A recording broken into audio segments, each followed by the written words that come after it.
মাননীয় স্পিকার, আজকের এই সংসদে দাঁড়িয়ে যখন আমার দলের প্রধানমন্ত্রী স্পষ্ট করে বলে যান যে আপনারা কেন আজকে এই যুদ্ধবাদীর বিচার বানচাল করতে যাচ্ছেন কিংবা আপনারা আমাদের সহযোগিতা করছেন না মাননীয় স্পিকার, সেই ক্ষেত্রে তারা কোনো ধরনের ব্যাখ্যা দিতে পারেনি। কেননা তাদের জন্য একজন বক্তব্য দেন আমরা যুদ্ধবাদীর বিচার চাই, আরেকজন একটি মঞ্চে গিয়ে দাঁড়ায় বলে যে আমরা যুদ্ধবাদীর বিচার চাই না। অর্থাৎ তাদের মধ্যে একটি মত ঐক্য নেই মাননীয় স্পিকার। অর্থাৎ তারা নিজেরাও জানে তারা রাজনৈতিক সাধ্যশীলের জন্য কি করতে যাচ্ছে।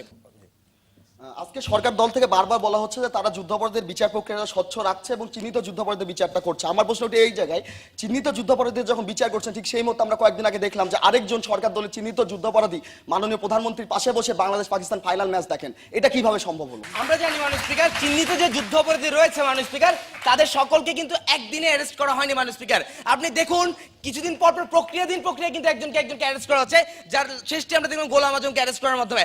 যদি তিনি চিহ্নিত যুদ্ধাপরাধী হয়ে থাকেন মাননীয় স্পিকার, আমরা আশা করি বাংলাদেশের মাটিতে তার বিচার আমরা করে ছাড়বো মাননীয় স্পিকার। একটু অপেক্ষা করুন। 1991 থেকে 1996 সাল এই যে সময়টি, এই মুহূর্তে যখন তারা এই যে যুদ্ধ অপরাধীদের সাথে জোট বেঁধে যখন আন্দোলন করে তখন তারা যুদ্ধ অপরাধী ছিলেন কিনা, অর্থাৎ তারা সেই 91 থেকে 96 মধ্যে যুদ্ধ অপরাধী ছিলেন নাকি ঠিক বর্তমানে এই সময় এসে তারা যুদ্ধ অপরাধী হয়ে গেছে? আজকে আমরা যে যুদ্ধ অপরাধীর বিচার নিয়ে আলোচনা করছি, মাননীয় সদস্য স্পেসিফিক প্রশ্ন, স্পেসিফিক উত্তরটি এই ধরনের মাননীয় স্পিকার। আজকে আমরা যে যুদ্ধ অপরাধীর বিচার নিয়ে আলোচনা করছি সেটি শুরু হয়েছে মাননীয় স্পিকার 2009 সালে। তাহলে 2001 সাল কিংবা 1991 সালে যুদ্ধ অপরাধীর বিচার প্রক্রিয়া যেখানে ছিল না সেখানে সমর্থন দেওয়া না দেওয়ার কোনো প্রশ্ন আজকের সংসদে মাননীয় স্পিকার আসতে পারে না মাননীয় স্পিকার। মাননীয় স্পিকার, এখন একটু লক্ষ্য করুন, আমি প্রশ্ন তুলেছিলাম সেটি হচ্ছে এরকম যে 91 থেকে 96 সালের মধ্যে যখন তারা এই যুদ্ধাপরাধীদের সাথে সংযুক্ত দলটির সাথে জোট বেঁধে আন্দোলন করলেন তখন তারা যুদ্ধাপরাধী ছিলেন কিনা নাকি আজকে হঠাৎ করে যুদ্ধাপরাধী ছিলেন, তাদের প্রশ্নটি ছিল, তার উত্তরটি ছিল এরকম যে তখন বিচার প্রক্রিয়া ছিল না, অর্থাৎ তখন বিচার প্রক্রিয়া ছিল না তাই তাদের সাথে আমরা জোট বাঁধতে পারবো, আজকে বিচার প্রক্রিয়া আছে তাই আমরা আজকে যুদ্ধাপরাধীদের সাথে জোট বাঁধতে পারবো না। মাননীয় স্পিকার, লক্ষ্য করুন ঘোলাটে সৃষ্টির পরিস্থিতি কোন জায়গায়। মাননীয় স্পিকার, মাননীয় বিরোধী দলীয় নেতা উত্থাপন করেছিলেন যে যখন বাংলাদেশ পাকিস্তানের ফাইনাল ম্যাচে মাননীয় প্রধানমন্ত্রীর পাশে বসে একজন চিহ্নিত যুদ্ধাপরাধী ফাইনাল ম্যাচ দেখেন তাহলে আপনার সেটাকে কিভাবে ব্যাখ্যা করবেন? তাদের উত্তরটি ছিল ধীরে ধীরে আমাদের প্রক্রিয়াটি শুরু হয়েছে এবং এই প্রক্রিয়াটি চলবে। কিন্তু মাননীয় স্পিকার, প্রশ্নটি হচ্ছে এই জায়গায় আপনার যে প্রক্রিয়া সেই প্রক্রিয়া শুধুমাত্র যে বিরোধী দলীয় যে নেতারা আছেন তারাই কেন অন্তর্ভুক্ত হবেন, আপনাদের দলের যে নেতারা আছেন তারা কেন অন্তর্ভুক্ত হচ্ছেন না আপনাদের এই ধীরে ধীরে প্রক্রিয়াটিতে?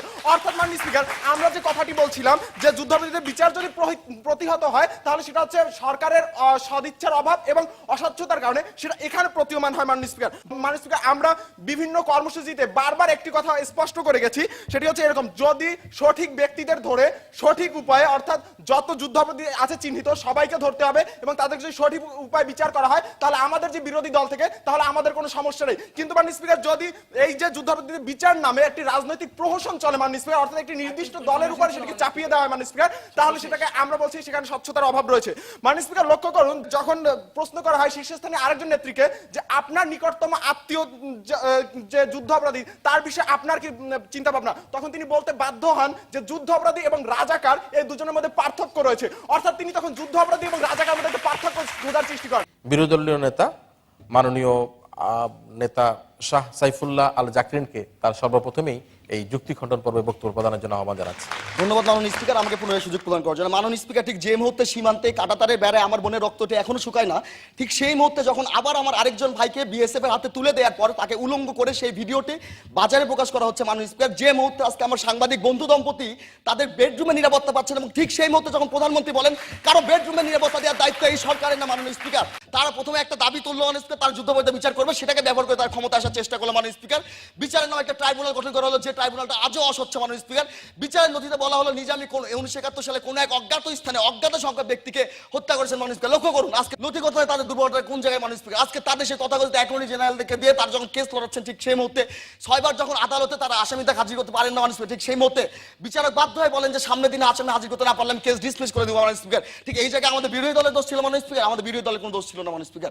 আমরা আমাদের কর্মসূচিগুলো প্রথম থেকে শেষ পর্যন্ত দেখে দিয়েছি মাননীয় স্পিকার, কোনো কর্মসূচির সাথে মাননীয় স্পিকার যুদ্ধবৈধ বিচারকে বাধাগ্রস্ত করার কোনো রকম উদাহরণ তারা দিতে পারেনি মাননীয় স্পিকার। মাননীয় স্পিকার, এবং আগামী দিনে আমরা যে কর্মসূচিগুলো দিয়েছি মাননীয় স্পিকার সবগুলো কিন্তু একই রকম মাননীয় স্পিকার। আমাদের কর্মসূচিতে আজকে জামাত আমাদের সাথে আসতে পারে মাননীয় স্পিকার, আজকে জামাতের সদস্যরা মাননীয় স্পিকার নিজামীদের মুক্তি চেয়ে প্ল্যাকার্ড বহন করতে পারে, কারণ মাননীয় স্পিকার আজকে তারা এখনো প্রমাণ করতে পারেননি 3.5 বছরে যে নিজামী অপরাধী। যতক্ষণ পর্যন্ত বাংলাদেশের আইন অনুযায়ী সে অপরাধী প্রমাণ হচ্ছে মাননীয় স্পিকার, সে কিন্তু অপরাধী না মাননীয় স্পিকার। অর্থাৎ আজকে তারা যদি অপরাধী তাদেরকে প্রমাণ করতে পারে ঠিক সেই মুহূর্তে যদি আমরা তাদের সাথে জড়িত থাকি তাহলে আমরা বলতে পারতাম যে হ্যাঁ আজকে আমরা ভুল করছি। কিন্তু তারা যখন অপরাধী প্রমাণ করতে পারে না তখন তার দলের সদস্যরা অবশ্যই তার জন্য প্ল্যাকার্ড বহন করতে পারে মাননীয় স্পিকার। অর্থাৎ আজকে সামগ্রিকভাবে এই বক্তব্যটির দিক তাকালে মানুষের সুস্পষ্টভাবে বোঝা যায় এই প্রস্তাবটি এই সংসদে গ্রহণ হওয়ার কোনো যোগ্যতা রাখে না। ধন্যবাদ মাননীয় স্পিকার। ধন্যবাদ সবাইকে। এটি একটি মক পার্লামেন্ট, যে পার্লামেন্টে আজকে সরকারি দল থেকে প্রস্তাব উত্থাপন করা হয়েছিল যুদ্ধ অপরাধীদের বিচার প্রতিহত করার জন্য বিরোধী দল বিভিন্ন কর্মসূচি দিচ্ছে। যারা প্রস্তাবের পক্ষে আছেন তারা হা বলুন, এবং আজকের এই প্রস্তাবের বিপক্ষে যারা আছেন তারা না বলুন। আমরা দেখতে পাচ্ছি আমাদের এই ছায়া সংসদে, এই মক পার্লামেন্টে এই প্রস্তাবটি এই সংসদে গৃহীত হয়নি। অর্থাৎ আজকের বিজয়ী দল বিরোধী দল ইস্টার্ন ইউনিভার্সিটি ঢাকা, তাদেরকে অভিনন্দন জানাই।